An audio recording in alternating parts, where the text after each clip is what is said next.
A paz do Senhor esteja convosco. 50 dias rumo a Pentecostes. Que alegria, gente. Estamos caminhando dia após dia, meditando 3 leituras da missa, dando ênfase à primeira leitura, porque graças a Deus muitos já fazem o Evangelho do dia. Então há material em abundância sobre o Evangelho. Então nós vamos meditar sim a primeira leitura, o Salmo, e estabelecer a conexão com o Evangelho do dia também, sem deixar de citar o Evangelho do dia. E a primeira leitura de hoje é muito interessante, porque pela primeira vez vai estar escrito aqui a pregação de Paulo. Porque foram narrados muitos atos de Paulo, que ele disputava com judeus, que ele foi perseguido, mas ainda não tinha sido escrito aqui um discurso de Paulo, o que ele pregava. E aí nós vamos ver o grande conhecimento que ele tinha do Antigo Testamento. Ele que era fariseu, da tribo de Benjamim, formado aos pés de Gamaliel, ele certamente era conhecido no mundo judeu. Quando ele chega numa cidade, as pessoas pedem para ele falar, tem alguma coisa para dizer para nós? E aí ele aproveita, apresenta a história da salvação a partir de Moisés e até chegar em Jesus, mostrando ele como Jesus como descendente de Davi profetizado. Mas vamos então à primeira leitura de hoje, Atos dos Apóstolos, capítulo 13, versículo 13 ao 25. Mas antes, por favor, ajude o nosso canal. Inscreva-se aí no nosso canal agora, aperta aí inscrever-se, aperta aí o sininho e aperta em curtir. São apenas 3 toques para ajudar o nosso canal, para ajudar a evangelização. Amém? Então vamos lá, a leitura. Atos dos Apóstolos, capítulo 13, versículo 13. Primeira leitura. Paulo e seus companheiros, que eram Barnabé e João, também chamado Marcos, navegaram de Pafos e chegaram a Pergue, na Panfilha, de onde João, apartando-se deles, voltou para Jerusalém. Então João, chamado Marcos, nesse momento abandona a missão e volta para Jerusalém. Isso aqui lá na frente vai ter uma consequência. Essa atitude de Marcos, João, chamado Marcos, de abandonar a missão no meio do caminho. Mas continuando, versículo 14. Mas eles, deixando Pergue, foram para Antioquia da Psídia. Veja, não é a mesma Antioquia, é uma outra cidade também chamada Antioquia, mas Antioquia da Psídia, mais ao norte ainda. Ali entraram em dia de sábado na sinagoga. Lembre que para o judeu o sábado era como o nosso domingo, era o dia de ir para a igreja. Então eles entraram no sábado na sinagoga e sentaram-se. Depois da leitura da lei e os profetas, olha como que era a liturgia lá também. Eles liam a palavra. Claro, era só o Antigo Testamento, a lei e os profetas. Depois da leitura da lei e os profetas, mandaram-lhes dizer os chefes da sinagoga: Irmãos, se tendes alguma palavra de exortação ao povo, falai. Então entregaram a palavra a Paulo e Barnabé. Agora vamos ver qual é a pregação de Paulo. Paulo levantou-se, fez um sinal com a mão e falou. Atenção para esse sinal com a mão. A Bíblia de Jerusalém nos explica que era um sinal característico para pedir atenção. Então se dobrava os 2 dedos menores e mantinha os outros eretos assim. E é interessante porque eu já vi algumas imagens de Jesus, principalmente Cristo Rei, com a mão assim, esse gesto, de quem está pedindo atenção e que vai falar. Jesus é a palavra. Então por isso que nas imagens de Cristo Rei, Jesus está fazendo esse mesmo gesto aqui, de quem está pedindo atenção e que vai falar algo muito importante. E é isso que fez Paulo. Paulo levantou-se, fez um sinal com a mão e falou: Homens de Israel e vós que temeis a Deus, ouvi. O Deus do povo de Israel escolheu nossos pais e exaltou este povo no tempo em que habitava na terra do Egito. Então ele começa a partir de Moisés. Certamente foi a leitura que fizeram lá naquele dia. Então ele fala, nosso povo que habitava na terra do Egito, de onde os tirou com o poder de seu braço. Por espaço de 40 anos alimentou-os no deserto. Destruiu 7 nações na terra de Canaã e distribuiu-lhes por sorte aquela terra durante quase 450 anos.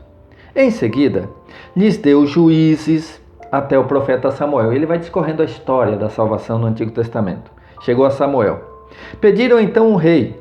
E Deus lhes deu por 40 anos Saul, filho de Cis, da tribo de Benjamim, que foi o primeiro rei de Israel, Saul. Depois, Deus o rejeitou Saul, e mandou-lhes Davi como rei, de quem deu este testemunho. Olha que coisa linda que Deus falou sobre Davi. Achei Davi, filho de Jessé, homem segundo o meu coração. Olha a consideração que tinha Deus com relação a Davi. Homem segundo o meu coração, que fará todas as minhas vontades. Por isso ele escolheu aquele menino, Davi, um pastor de ovelhas. Não era guerreiro, não era soldado, mas era alguém que era segundo o coração de Deus, porque fazia todas as vontades de Deus. E é interessante que quando foi a escolha de Davi, o pai de Davi apresentou todos os irmãos dele mais fortes, mais robustos, que tinham vocação para serem guerreiros, soldados. E aí Samuel falou assim, não é esse ainda. Aí ele falou, bom, só tem aquele menino franzino ali, Davi, que anda com uma estilingue, uma funda, para espantar os lobos, né, que porventura atacassem o rebanho. Chama ele lá. Chamou Davi, franzininho, pequenininho. Samuel falou, é esse. Não é a força física, é porque Davi é um homem segundo o coração de Deus. Davi é aquele que fará todas as vontades de Deus. Que coisa linda. Senhor, que cada um de nós possamos ser também segundo o vosso coração. Que cada um de nós possamos fazer a vossa vontade. Continuando aqui a leitura, irmãos. Versículo 23. De sua descendência, ou seja, da descendência de Davi, conforme a promessa, Deus fez sair para Israel o Salvador Jesus. Veja que ele já de Davi leva até Jesus. Por quê? Porque a mãe de Jesus, Maria, é da descendência de Davi. É da descendência de Jessé, de Davi. Foi vendo os ancestrais de Nossa Senhora até chegar em Maria. Ela é descendente de Davi. Portanto, o filho Jesus é descendente de Davi. Jesus é o Salvador. Tanto que há um canto antigo, muito tradicional na Igreja Católica, no Brasil principalmente, que fala disso. Que diz assim: de Jessé nasceu a vara, de Jessé nasceu a vara, da vara nasceu a flor, oia, meu Deus, da vara nasceu a flor, oia.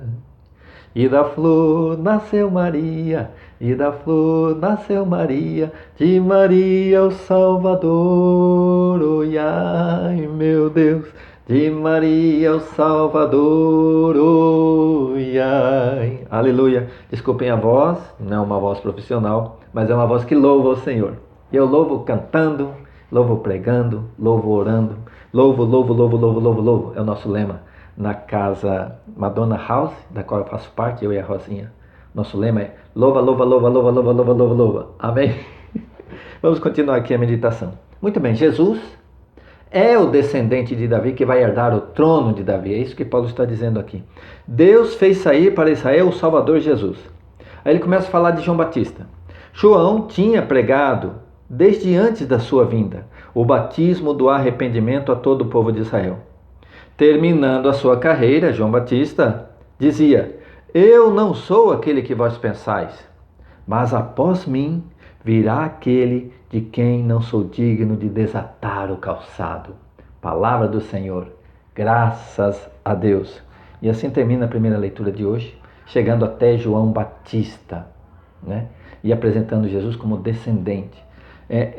Essa pregação de Paulo é até curta, mas para uma leitura fica um texto grande. Então a igreja dividiu essa pregação de Paulo em duas partes. Então nós lemos hoje a primeira parte. Amanhã vai ter a continuação dessa pregação de Paulo para os judeus ali como é que chama a cidade lá? Já esqueci, olha só. Antioquia da Psídia. É outra Antioquia, é outra cidade. Da Psídia, mais ao norte da outra Antioquia. Então, irmãos, Paulo está apresentando Jesus como o descendente, contando a história desde Moisés, os juízes, Samuel, Davi, né, Jessé, Davi. E aí, o descendente de Davi, Jesus, que João Batista disse, não sou eu, mas é alguém de quem eu não sou digno de lhe desatar os calçados. Amanhã nós continuaremos então na primeira leitura de amanhã, essa pregação de Paulo ali na sinagoga da cidade de Antioquia da Psídia. Amém? Bom, vamos agora ao Salmo.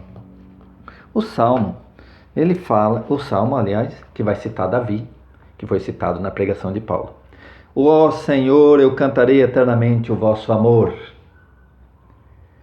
Senhor, eu cantarei eternamente o vosso amor, de geração em geração eu cantarei a vossa verdade. Porque dissestes, o amor é garantido para sempre. Deus falou isso. Porque dissestes, o amor é garantido para sempre. E a vossa lealdade é tão firme quanto os céus. Encontrei e escolhi Davi, agora é Deus falando, meu servidor, e o ungi para ser rei, com meu óleo consagrado. Estará sempre com ele a minha mão onipotente, e o meu braço poderoso há de ser a sua força. Não será surpreendido pela força do inimigo, nem o filho da maldade poderá prejudicá-lo. Diante dele esmagarei seus inimigos e agressores, ferirei e abaterei todos aqueles que o odeiam. Minha verdade e meu amor estão sempre com ele, sua força e seu poder por meu nome crescerão. Ele então me invocará: ó Senhor, vós sois meu Pai, sois meu Deus, sois meu rochedo, onde encontro salvação. Ó Senhor, eu cantarei eternamente o vosso amor. Aleluia. Este é o salmo de hoje. Vamos dizer isso para Deus também? Feche os olhos e repita. Eu começo aqui, você repete daí. Olha só. Ó Senhor, vós sois meu Pai, sois meu Deus, sois meu rochedo, onde encontro salvação. Ó Senhor, eu cantarei eternamente o vosso amor. Amém. Vamos ao Evangelho do dia. Evangelho de João 13, 16 a 20. Coincidência, né? Capítulo 13 também. 13, de 16 a 20. Depois de lavar os pés dos discípulos, Jesus lhes disse: em verdade vos digo, o servo não está acima do seu senhor, e o mensageiro não é maior do que aquele que o enviou. Se sabeis isto e o puserdes em prática, sereis felizes. Eu não falo de vós todos, eu conheço aqueles que escolhi, mas é preciso que se realize o que está na Escritura. Aquele que come o meu pão levantou contra mim o calcanhar. Desde agora vos digo isto, antes de acontecer, a fim de que, quando acontecer, creiais que eu sou. Esse eu sou lembra o nome de Deus, Yahvé, eu sou. Em verdade vos digo, quem recebe aquele que eu enviar, me recebe a mim. E quem me recebe, recebe aquele que me enviou. Palavra da salvação. Glória a vós, Senhor. Olha só, ele começou dizendo, eu e o Pai somos um. Quem me ouve, ouve o Pai. Agora ele diz assim, quem recebe aquele que eu enviei, recebe a mim. E quem recebe a mim, recebe o Pai. Então ele coloca o missionário, o pregador, o evangelizador na mesma linha. Quem recebe o evangelizador, recebe a mim. Quem recebe a mim, recebe o Pai. Aleluia. Eu quero ressaltar este último versículo do Evangelho de hoje e trazer para você que acompanha esses 50 dias rumo a Pentecostes, porque você me recebe aí no seu computador, na sua internet, na sua casa. E não é a mim que você recebe. Graças a Deus eu posso dizer, você está recebendo Jesus. E ao receber Jesus, você recebe o Pai. Então que o seu trabalho e a sua casa agora sejam abençoados nesse momento. Em nome do Pai, do Filho e do Espírito Santo. Amém. Voltamos amanhã com a liturgia do dia. A paz de Jesus, irmãos. Fiquem com Deus.